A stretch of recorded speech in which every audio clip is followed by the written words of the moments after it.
हो गया मेरा, मैंने ऑटो ऑटो सेलेक्ट कर लिया, तो क्या उस टाइम पे मतलब आई मीन जिसकी टीम नहीं है या वॉट एवर जो भी नहीं है, तो मेरे पास क्या है, अगर मंथली की बात करते हैं हम, तो क्या इतना रेवेन्यू होगा कि ऑटो जनरेट हो जाएगा, या मुझे परचेज ही करना पड़ेगा, उसमें डालना पड़ेगा पैसा, ऐसा नो कुछ नो नो करना नो नो, पड़ेगा? ये जब नहीं एग्जैक्टली नहीं क्वेश्चन है। नहीं नहीं, ऐसा कुछ नहीं है, ऐसा कुछ नहीं है। वो तभी मैं कह रहा हूँ ना कि अगर तो आप ऑटो को करते हो तो ऑटो होता रहेगा। बट आप मैनुअल करते हो, प्लस उसमें जैसे अभी भी हमारा है कि इतने दिन का फ्री ट्रायल है, वो आपको कम होता रहता है, राइट? आपको रिमाइंड रहता है कि इतने 2 दिन रह गए, 4 दिन रह गए हैं, जो अभी अभी हमने सब्सक्रिप्शन दी। तो ऐसे ही होने वाला है कि ओके आपने ईयरली प्राइस किया, ओके अभी आपके 365 डेज शुरू हो गए, तो घटते रहेंगे, आपको भी मालूम रहेगा, राइट? वो आप उस टाइम पे भी, जैसे फॉर एग्जाम्पल 2 दिन रह गए, 4 दिन रह गए, आप उसको ऑटो कर सकते हो। उसको अभी से मैनुअल रखो कि वो उठाई ना पैसे, या वट एवर जो भी है, वो आपके ऊपर है। तो सारा सिस्टम प्लेस्ड, ऑटो भी है, मैनुअल भी है, दोनों चीजें होने वाली हैं। एंड प्लस टाइमर भी, टाइमर इन द सेंस ये वाला जो कि आपके इतने दिन रह गए हैं, आपने ये चीज इस तारीख को परचेज, क्योंकि यहाँ पे मल्टीपल प्रोडक्ट्स होने वाले हैं ना, अलग अलग प्रोडक्ट्स, और ये और वो, हमें शायद कई बार कि ये याद ही नहीं रहे इतने प्रोडक्ट हम सब्सक्राइब कर लेंगे।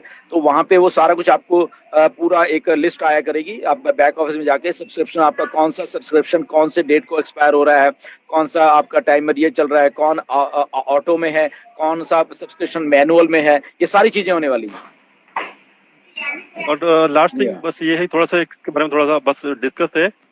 जैसे कि सपोज कीजिए मैं हूँ, मैंने अगर किसी एक कंपनी में, सॉफ्टवेयर कंपनी में, किसी एक अपना ओ कनेक्ट देता हूँ मैं। अब ओ कनेक्ट का रूल हमारा ये है कि ओ कनेक्ट में आने के लिए आपको अपनी ओ मेल आईडी क्रिएट करनी होगी, सिंपल चीज है।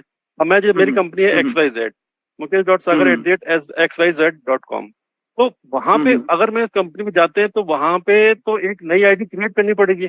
तो वो कैसे हम्म वो कनेक्ट यूज कर पाएंगे? आई मीन कंपनी तो अलाउ नहीं करेगी ना कि आपको जैसे कि एक XYZ कंपनी है, तो XYZ जो डोमेन है, उस डोमेन से हट के आपको एक ओमेल डोमेन पे नया क्रिएट कराएगी, ताकि हम उसको ओमेल आईडी, हम अब सॉरी अपना ओ कनेक्ट यूज कर पाएंगे। आई थिंक कोई कंपनी अलाउ नहीं करेगी इस टाइप के ऐसा कुछ, जस्ट फॉर नहीं डिस्कशन। नहीं, आपको अटेंड करने के लिए कोई प्रॉब्लम नहीं है। आप अटेंड कर सकते हो उसके बगैर भी। उस दिन ऐश ने ये बात क्लियर की है। फॉर एग्जाम्पल एक कंपनी में 10 एम्प्लॉय हैं, वो यूज करना, वो मीटिंग अटेंड करना चाहते हैं, तो वो अटेंड कर पाएंगे मीटिंग को, वो लोग। ओके। ठीक है ना? अगर हाँ, वो लोग अटेंड कर पाएंगे, उनको परचेज करने की जरूरत नहीं है कि वो परचेज कर गए। अगर हाँ आप होस्ट कर चीजें, तभी आपको परचेज करना पड़ेगा, नहीं तो आप अटेंड करना तो अटेंड कर सकते हो, उसमें कोई प्रॉब्लम नहीं है। नहीं सर, अटेंड 10 लोग करने के लिए अटेंड भी करना, उनको अटेंड करने के लिए भी उनको ओमेल आईडी की जरूरत पड़ेगी ना? नहीं वो ऐश ने उस दिन बात क्लियर की है। आई थिंक एक दो चीजें वो कर रहे थे। ओमेल आईडी की जरूरत पड़ सकती है, बट आई थिंक नीरज, अगर आप उसमें क्लियर हो, मुझे शायद भूल गया इस बात के लिए, ये ऐश ने उस दिन क्लियर किया था कि यस, वो बिना ओमेल के क्रिएट करे भी नहीं, वो अटेंड कर सकते हैं। ऐसा कुछ था क्या? मुकेश जी आपका मुकेश जी आपका सवाल एक बार फिर से रिपीट करिए, बिकॉज मेरे को बराबर से ओके सर। क्लैरिटी सर देने के लिए। क्वेश्चन ये है, जैसे कि सपोज कीजिए एक सॉफ्टवेयर कंपनी है, ठीक है, 100 500 जितने भी एम्प्लॉय की कंपनी रहती है, उनका एक अपना डोमेन नेम होता है XYZ.com। ये मैं, जैसे मेरी आईडी बनेगी तो mukesh@xy.z.com, ये मेरी आईडी हो गई। अब यहाँ पे हमारा ओ कनेक्ट है। ओ कनेक्ट में हम, हमारा रूल है कि अगर ओ कनेक्ट में हम अगर मीटिंग में अगर एंटर करते हैं, तो हमको ओमेल आईडी क्रिएट करनी पड़ेगी। इवन हम अटेंडी हैं, अटेंडी भी ईमेल आईडी क्रिएट करनी पड़ेगी। हाँ, उनको प्रोडक्ट परचेज करने की जरूरत नहीं है, उनको अटेंडी लाइफ टाइम वो अगर वो ईमेल आईडी क्रिएट कर लेंगे तो वो कर पाएंगे, ठीक है। अगर अब कोई कंपनी नहीं अलाउ करेगी कि हम उसको अपना डोमेन छोड़ के नई ईमेल आईडी, मतलब omail.com से क्रिएट कराएं, तब जाके वो अटेंड करें, तो इसमें कैसे, मतलब कैसे एंटर करेंगे हम उन एक टेक कंपनीज में, जो एक बड़ी बड़ी कंपनी, कैसे जाएंगे उसमें, कैसे क्या रहेगा? नहीं नहीं नहीं नहीं, इसमें मुकेश मेरे खिलाफ मिक्स हो रहे हो। Domain is something else. Domain तो वो यहाँ पे भी ला सकते हैं। डोमेन, जब डोमेन वाला काम शुरू होगा, here we are talking about O mail only. ठीक है ना? तो अगर उनकी फॉर एग्जाम्पल XYZ@mukeshsagar.com ईमेल बनी हुई है, फॉर एग्जाम्पल जो कस्टम ईमेल होती है, राइट? आप उसी की बात कर रहे हो ना? ओके। हाँ। सो नाउ वेट, हाँ या मैं अभी अभी समझाऊं आपकी बात। सो नाउ हियर आल्सो उनका कस्टम नेम से ईमेल बना पाएंगे ओमेल की।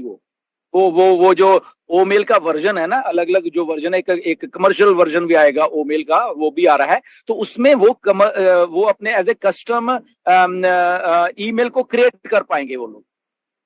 बात मेरी समझ गए ना आप? तो वो उनका मैं समझ गया। वही रहेगा।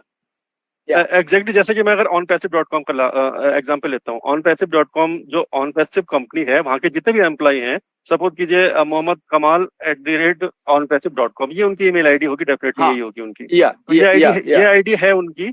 तो यहाँ पे अगर जब हाँ हम ओमेल, आपका कहने का मतलब है अगर हम ओमेल ओ कनेक्ट उनको इंट्रोड्यूस करा रहे हैं, तो वहां पे उनके भी कस्टम नाम के आगे हम जैसे कि नई आईडी बन सकती है, कैसे क्या हो सकता है? क्योंकि यहाँ पे तो रूल हमारा ये है कि एब्सोल्युटली हम ओमेल आईडी ही क्रिएट करेंगे तभी हम ओ कनेक्ट में एंटर कर पाएंगे। ये रूल मतलब अभी बिल्कुल। तक का ये रूल है। ये कैसे? अभी ये वाला वर्जन है ना, जो ओ मेल का जो कमर्शियल वर्जन है, जो कस्टम हम ले सकते हैं, वो भी आ रहा है साथ में, ठीक है ना। तो उसमें वो लोग वही सेम अपना डोमेन जो भी है उससे क्रिएट कर सकते हैं वो लोग। लेकिन फिर दो डोमेन सर क्रिएट नहीं हो पाएंगे। जैसे onpassive.com हो गया, और दूसरी आईडी में अगर onpassive.com में या तो नाम चेंज करना पड़ेगा, जैसे कि सपोज ये नीरज सर है तो neeraj.dalvi@onpassive.com। अब मैं अपना डोमेन यहाँ पे क्रिएट कर रहा हूँ, तो onpassive.com तो ऑलरेडी है डोमेन, वो चाहे व्हाटएवर, चाहे नहीं नहीं हमारे नहीं, सर्वर पे हो या किसी भी सर्वर नो पे भी नो हो।